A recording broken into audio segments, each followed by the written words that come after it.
Welcome to another episode of My Weird Prompts, an AI-generated podcast featuring the random prompts of Daniel Rosehill as answered by a revolving cast of friendly AI characters. Join us for deep dives into AI, technology, and whatever other random thing Daniel finds fascinating today. Subscribe on Spotify or your favorite podcatcher. Now, today's episode. This episode was generated using artificial intelligence. Please verify facts. Hey there, Herman and Corin. So we've been chatting today in this series of prompts I sent you guys about authentication. We talked about passkeys as sort of displacing the kind of hated second factor authentication, or 2FA.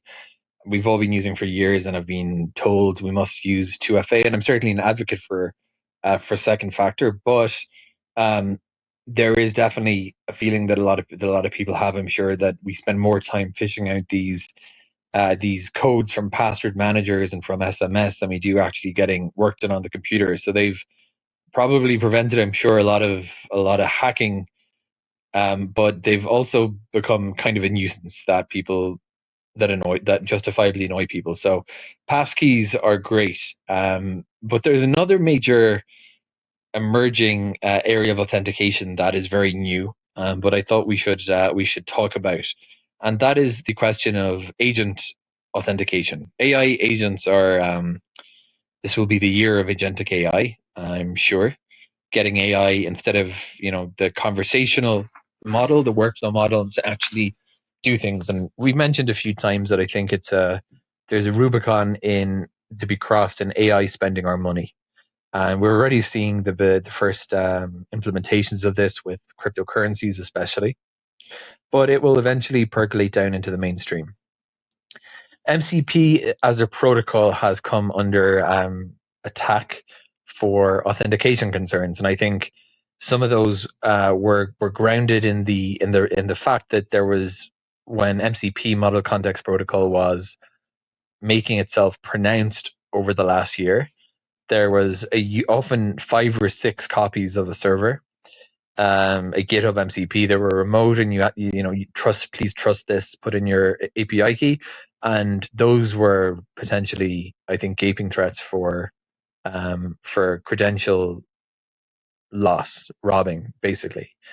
But that seems to be gradually sorting itself out with MCP standardizing and the kind of long tail being cleaned up a little bit.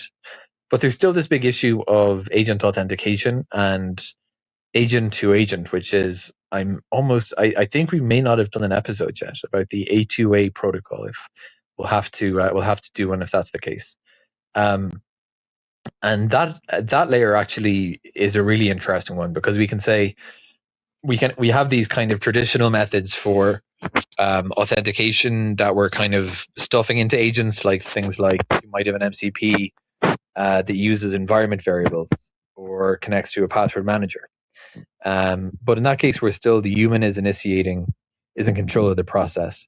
What happens when we do get to mature tooling in the A2A sphere, that this agent, then you want to delegate the power to it to authenticate against another tool, and it might even be another AI tool that it actually finds autonomously.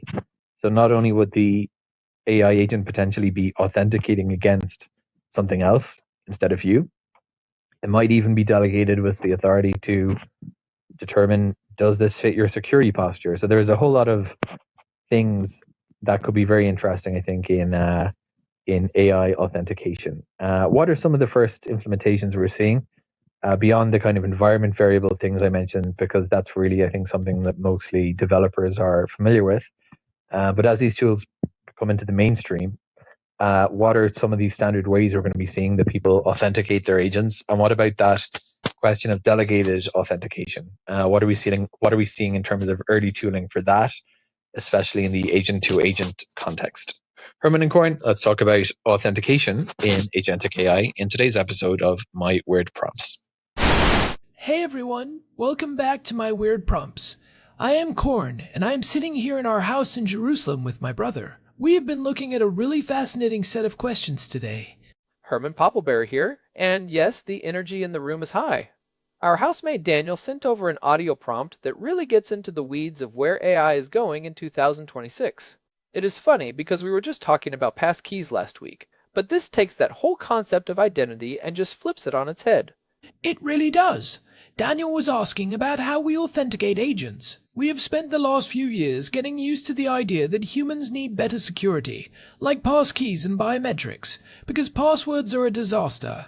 But now we are entering this era of agentic AI, where the thing trying to log in or spend money isn't a person with a thumbprint. It is a piece of code acting on our behalf. Right, and that creates a massive gap. If an agent is autonomous, it can't exactly wait for me to get a text message with a 6-digit code at 3 in the morning while it is busy optimizing my travel itinerary or managing a high-frequency trading account. The whole point of an agent is that it works while you sleep. But if it works while you sleep, how does the service on the other end know it is actually your agent and not some malicious script that found an API key in a public repository? That is the core of it. Today we are diving into the world of agent authentication. We will look at why environment variables are the equivalent of leaving your house keys under the mat, how the Model Context Protocol, or MCP, is changing the way we think about tool access, and what the early tooling looks like for this agent-to-agent economy. I love this topic because it is where the rubber meets the road for AI utility. If we can't solve the trust problem, agents stay as glorified chatbots. If we do solve it, they become a legitimate part of the economy. So let us start with the basics of what Daniel mentioned. He brought up environment variables. For those who might not spend their days in code editors, Herman, can you explain why the current way we handle this is so risky? Absolutely. For years, the standard way to give a program access to a service, like your GitHub or your Stripe account, was to take a long string of random characters called an API key and save it in an environment variable on the server where the program runs. It is basically a static secret. The problem is that agents are uniquely vulnerable to what we call prompt injection. If I can trick an agent into thinking its new job is to print out all its configuration settings, it might just hand over that API key to an attacker. And once that key is gone, it is gone. It doesn't matter if you have two-factor authentication on your main account. That key is a direct backdoor. Exactly. And as Daniel pointed out, we are seeing this play out with the Model Context Protocol.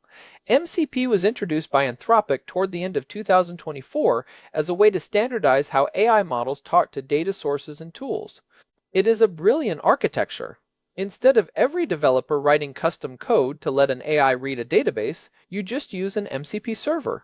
But because it is so easy to spin these up, people are often just hard-coding their credentials into the configuration files. It is the classic trade-off between convenience and security. We saw this in the early days of the internet, and we are seeing it again. But Daniel's question was about what comes next. What are the first implementations we are seeing that move beyond these static environment variables? One of the biggest shifts is toward what people are calling managed identity, or agentic identity, and access management. Instead of the agent holding the key, the agent is given a temporary, short-lived token. Think of it like a valet key for a car. A valet key lets someone park your car, but it doesn't let them open the trunk or drive more than a few miles. In the world of agents, we are seeing tools like Skyflow or Pangea act as a sort of secure vault. The agent says, I need to fetch a file from Dropbox, and the vault checks if that specific agent, at this specific time, for this specific task, is allowed to do that. If it is, the vault handles the authentication behind the scenes. That is a great analogy. It shifts the burden of security from the agent itself to a specialized piece of infrastructure. But I am curious about the Model Context Protocol specifically. If MCP is becoming the standard for how agents interact with tools, has the protocol itself evolved to handle this better? It is getting there. The initial push for MCP was all about connectivity, making it easy to plug things in. But over the last year, we have seen a lot of work on how to handle secrets within the MCP ecosystem. The goal is to move toward a delegated authentication model. Instead of you giving the MCP server your master API key, you use a protocol like OAuth.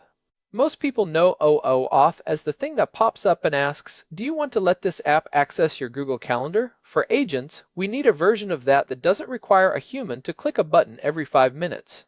So how does that work in practice? If I am not there to click the button, how does the agent prove it has my permission?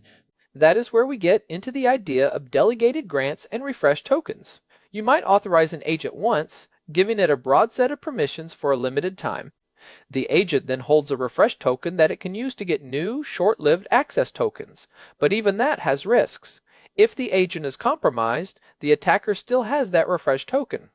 This is why some of the newer tooling is looking at execution environments. They want to make sure the agent is running in a secure, verified container. If the environment changes or looks suspicious, the tokens are instantly revoked. It sounds like we are moving toward a world where the identity of the agent is tied to its behavior and its environment, not just a secret string of text. I want to move to the second part of Daniel's prompt, which I think is even more fascinating: the agent-to-agent context.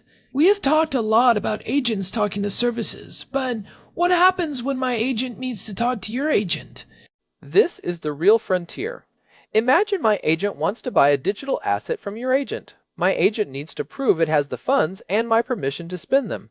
Your agent needs to prove it actually owns the asset and has the authority to sell it. We can't just have them exchanging API keys. That wouldn't even make sense. Right, because there is no central authority in that scenario. It is a peer-to-peer interaction. So how do they establish trust? We are seeing the early stages of what some are calling agent-to-agent protocols. The idea is to use something similar to how web servers talk to each other using certificates. Every agent could have its own digital identity, backed by a public key infrastructure. When my agent talks to yours, it signs its messages with its private key. Your agent can then verify that signature against a public registry to confirm that this agent really belongs to Herman Poppleberry. But wait, that only proves the agent belongs to you. It doesn't prove that you actually told it to buy that specific thing at that specific price. How do we prevent an agent from going rogue or being tricked by a prompt injection into making a bad deal? That is the million-dollar question. One approach being discussed in research circles is the idea of a signed intent. Before the agent starts a high-stakes negotiation, the human user signs a specific manifest of what the agent is allowed to do. For example, I might sign a digital document saying, my agent is allowed to spend up to $500 on a specific type of software license between January 26th and January 28th. The agent presents this signed intent to your agent as part of the authentication process. It is like a letter of credit in international trade. It provides a bounded scope of authority. Exactly. And there is a lot of interest in how to make these intents machine-readable and verifiable. If the agent tries to do something outside that signed scope, the other agent's security protocol should simply reject the connection. It creates a layer of hard constraints that sit above the AI's natural language processing. I can see how that would work for financial transactions, but what about more mundane things? Like my agent asking your agent for a meeting time. Do we really need a signed intent for a calendar invite? Maybe not a full signed intent, but you still need to know it is actually your agent. We have already seen issues with AI spam and deepfake agents. If I get a request from an agent claiming to represent you, I want some cryptographic proof that it isn't just a bot farm trying to scrape my schedule. This is where we see the overlap with some of the hardware trust topics we discussed in previous episodes. If an agent can prove it is running on a secure enclave, like a specialized chip from NVIDIA or Apple that guarantees the code hasn't been tampered with, that adds a massive layer of trust. That is a great point. The hardware becomes the root of trust for the software agent. Let us talk about the specific tooling Daniel asked about. He mentioned early tooling for delegated authentication. We have touched on a few, but who are the big players in this space right now in early 226? It is a rapidly crowding field. You have companies like Composio, which is really focused on the integration layer. They provide a way for agents to connect to hundreds of different tools while managing the authentication and permissions in a centralized way. They act as a sort of middleware that handles the messy business of OAuth and API keys so the developer doesn't have to. And what about the security side? I have heard people talking about things like Arcade and On. Yes, Arcade is very interesting. They are building what they call an agentic gateway. The idea is that all of an agent's requests go through this gateway, which inspects them for security risks and handles the actual authentication to the end services. It means the agent itself never actually sees the sensitive credentials. It just says, I want to send an email, and the gateway does the work. And Anon? Anon is taking a slightly different approach. They are focused on giving agents the ability to act as a user on websites that don't even have an API.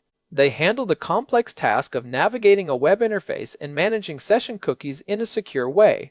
It is a huge challenge because most websites are designed to block bots, but Anon is trying to create a secure, authenticated path for legitimate agents to operate. It feels like we are building a whole new stack of the internet specifically for AI. We had the human web, and now we are building the agent web. That is exactly what is happening. And it is not just about the tools, it is about the standards. We are starting to see groups like the Internet Engineering Task Force, the IETF, look at how to adapt existing standards like OpenID Connect for the agentic age. There is a proposal for something called OpenID for verifiable credentials that could play a huge role here. It would allow an agent to present a digital credential that is cryptographically signed by a trusted third party, like a bank or a government agency, to prove its identity or its attributes without revealing more information than necessary. That sounds like a much more robust version of the agent cards idea that was floating around a while ago. The idea that every agent has a little metadata file that explains who it is and what it can do. Yes, but with the added layer of cryptographic proof. An agent card is great, but anyone can write a text file. A verifiable credential is much harder to fake. So, Herman, let us look at the practical side for a second. If someone is building an agentic system right now, what is the best practice? Because, as Daniel said, environment variables are still the default for most people. If you are building today, the first thing is to stop using long-lived static keys wherever possible. If the service you are connecting to supports OAuth, use it. If you are using a platform like Amazon Web Services or Google Cloud, use their native identity management tools like IAM rules. These allow you to give temporary permissions to a specific piece of code without ever needing to handle a secret key directly. And what about for the developers using the Model Context Protocol? For MCP, look into using secret management tools that can inject credentials into the server at runtime. Don't put them in your config files. And more importantly, start thinking about the principle of least privilege. Don't give your agent full access to your GitHub. Give it access to only the specific repositories it needs. Many services are starting to offer more granular permissions, and you should take advantage of them. I think one of the biggest aha moments for me in this discussion is the shift from identity being a thing you have, like a password, to identity being a thing you are granted, like a delegation. In the human world, we think of ourselves as having a fixed identity, but in the agent world, an agent's identity is entirely defined by the scope of what it is allowed to do for a specific user. That is a profound shift, Korn. It actually makes the agent world potentially more secure than the human world in some ways. Humans are the weak link in security. We get phished, we reuse passwords, we lose our phones. An agent, if it is configured correctly with these emerging protocols, can be much more disciplined. It only does what it is cryptographically permitted to do, and it can't be socially engineered in the same way a human can. Well, unless it is a prompt injection. Fair point. Prompt injection is the social engineering of the AI world, but that is why having these hard cryptographic boundaries is so important. Even if the AI is convinced it should do something bad, the authentication layer should say, sorry, you don't have the signed intent for that. It is like having a really honest accountant who doesn't care how much you charm them. If the paperwork isn't signed, the money doesn't move. Exactly. That is the goal. We have covered a lot of ground here. We started with the dangers of environment variables and moved through the Model Context Protocol into the future of agent-to-agent communication. It is clear that the plumbing of the internet is being rewritten in real time. It really is. And for our listeners, I think the takeaway is that we are moving toward a more delegated world. You won't be managing passwords as much as you will be managing permissions. You will be the conductor of a digital orchestra, and these authentication protocols are the sheet music that keeps everyone in sync and prevents the wrong people from joining the stage. I love that image. The conductor of a digital orchestra. It makes the future feel a lot more manageable than just a chaotic swarm of autonomous bots. And it is worth noting that this isn't just a theoretical problem. We are already seeing the first generation of agents that can buy things, book travel, and manage code. The companies that solve the authentication piece of this are going to be the ones that define the next decade of the tech economy. Definitely. Before we wrap up, I want to mention that if you want to dig deeper into some of the hardware side of this, check out our archives where we talked about C2PA and hardware trust. It really provides the foundation for what we discussed today. And if you are enjoying these deep dives, please do us a huge favor and leave a review on your podcast app or on Spotify. It genuinely helps other people find the show, and we love reading your feedback. Yes, it really does make a difference. We are also available on our website at myweirdprompts.com, where you can find our RSS feed and a contact form if you want to send us a prompt like Daniel did. Shout out to Daniel for this one. It kept us busy all morning. Living in this house, there is never a shortage of strange and brilliant questions. That is for sure. All right, I think that is a wrap on agent authentication for today. I am Korn. And I am Herman Poppleberry. Thanks for listening to My Weird Prompts. We will see you next time. Until then, keep your agents close and your private keys closer. Goodbye. This episode was generated using Gemini Flash 3. Text-to-speech engine was Chatterbox Turbo. Thanks for listening to another episode of My Weird Prompts, an AI-generated podcast featuring Daniel Rosehill's AI prompts, as answered by a revolving cast of friendly AI characters including me, Cornelius the Sloth. Subscribe on Spotify or visit myweirdprompts.com.